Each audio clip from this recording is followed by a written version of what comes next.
When you visit Gwynonnog, an historic estate a short distance from Denbigh, you are taking a step into literary history. For it is here the famous authoress, Beatrix Potter, gained inspiration for her well-loved creation, The Tale of the Flopsy Bunnies.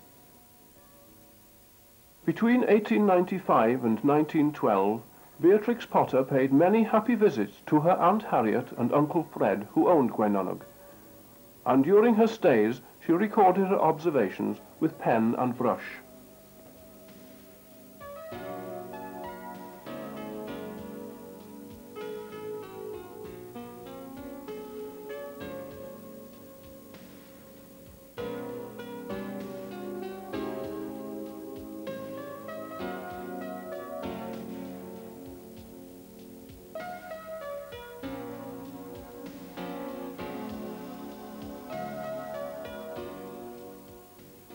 This beautiful garden, so beloved by the celebrated writer, has been faithfully restored by her great-niece, Frances, who used her aunt's illustrations and watercolours to determine the layout of the garden and the types and colours of flowers growing at the time.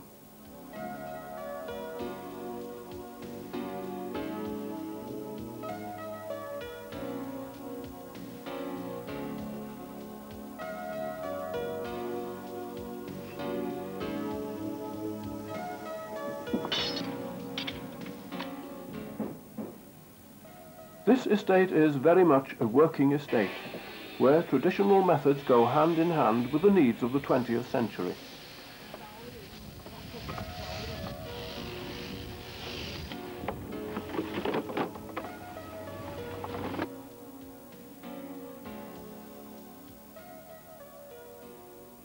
For Gwynonnog, producing ice cream was a naturally progressive step from land cultivation and raising livestock.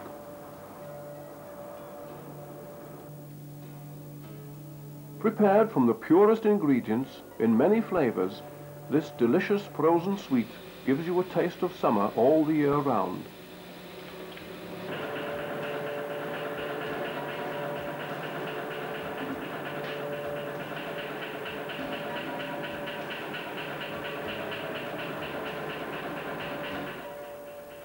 Sold throughout the country, Denbigh Farmhouse Ice Cream is one of this area's most recent success stories. Colours of many mixed and brilliant hues are brought together here at Denbigh's annual flower show.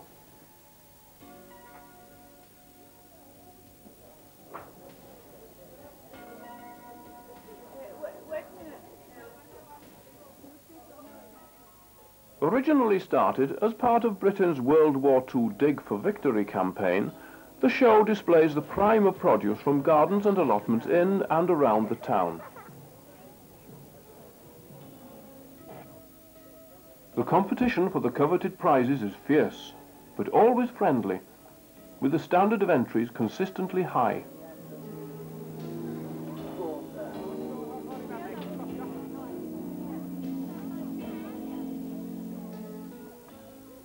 Whilst you always find plenty to interest and entertain you here, this show does provide opportunities for other beauties to parade before the judges.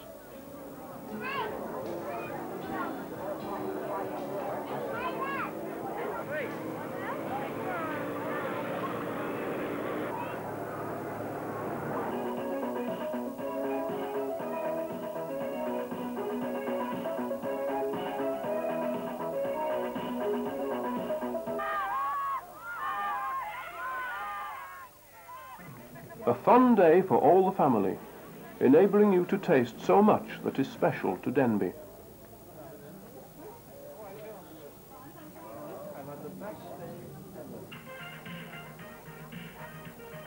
The Church of St. Marsala is named after a 6th century Welsh saint. Its other name, Whitchurch, may have originated because of its former whitewashed walls, or the fact that the Carmelite friars, in their white habits, attended Mass here. The effigy of Sir John Salisbury is reputed to have 2 thumbs on each hand, but over the years souvenir hunters have vandalized the monument so that the legend can neither be proven or disproven.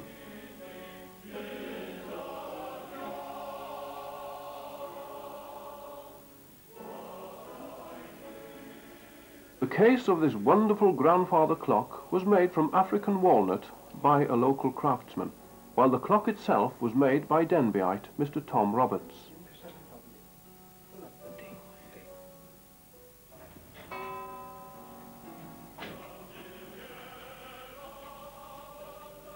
Tom started repairing and making clocks as a hobby when he was a very young man, and now he spends most of his time in his well-equipped workshop restoring and creating exquisite timepieces.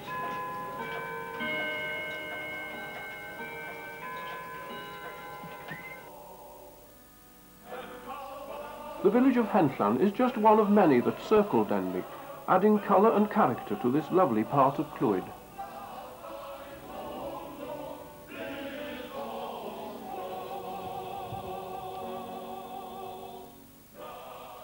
Among narrow streets and quaint cottages, there exists a strong community spirit which is reflected with pride in the attention shown to the cottages and gardens.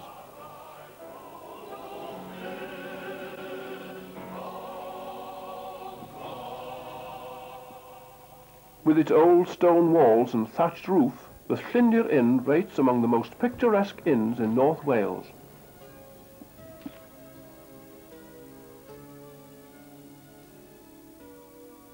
Built as an inn as long ago as the 13th century, the Llyndir affords every modern comfort, while still retaining an atmosphere of old-world charm.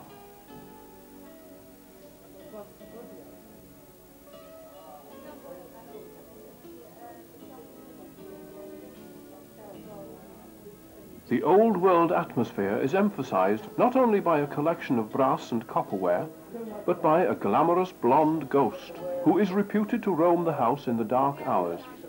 Legend tells that some 300 years ago, when the lady's husband returned unexpectedly from the sea, he found his beautiful wife in the arms of another man.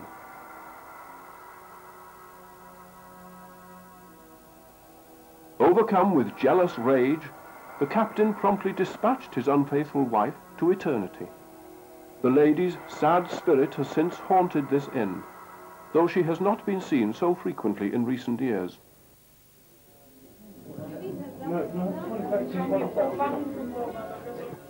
Love Lane is certainly one of the oldest, if not the oldest, streets in Denbigh, situated just below the castle walls. Groups of terrace houses line each side of the lane, with the old jail incongruously dropped in their midst.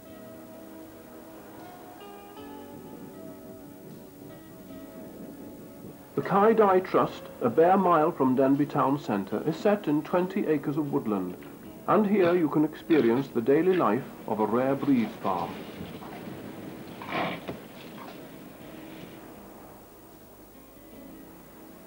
The lorry used in the 1963 Great Train robbery is just one of the vehicles from the 1950s and 1960s that can be seen here.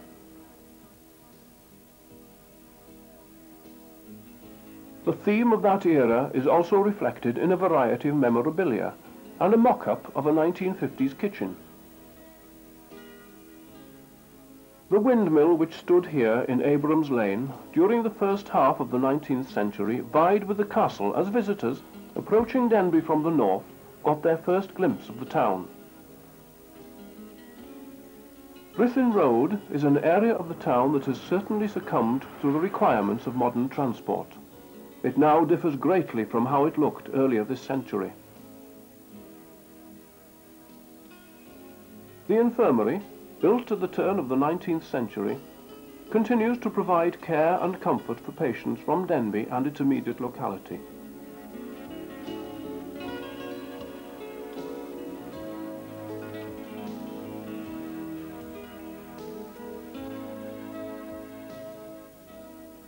For over a century, this bridge carried the railway line and its passengers to Griffin.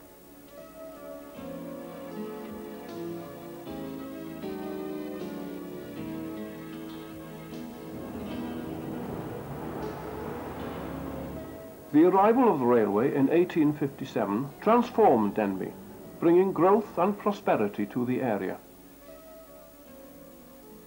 The railway meant that ordinary folk could travel to places they'd previously only dreamt of, and businesses were able to sell their products to new outlets. The railway was a major employer for many years, and its closure was a heavy blow to its workers. The last train ran on the 31st of December 1967, and it did not take long for the track to be lifted, and now cars park where steam engines once stood. Denbigh was firmly stamped on the 1993 sporting calendar when it formed part of the route of the Round Britain cycle race.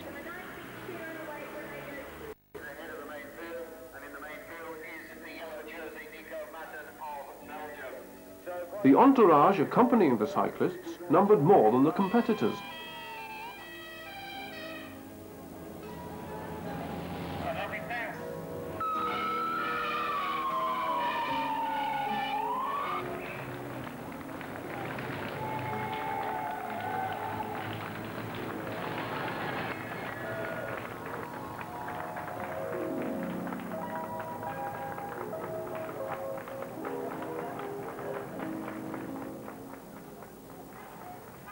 The growth of fascination with the past is giving life to the present, and the history of Denbigh and its surrounding area is well documented in several excellent publications. But whether your interest in Denbigh is past or present, you will find it a town of unique character, and one of the most attractive in North Wales in which you can live and work with pleasure and pride.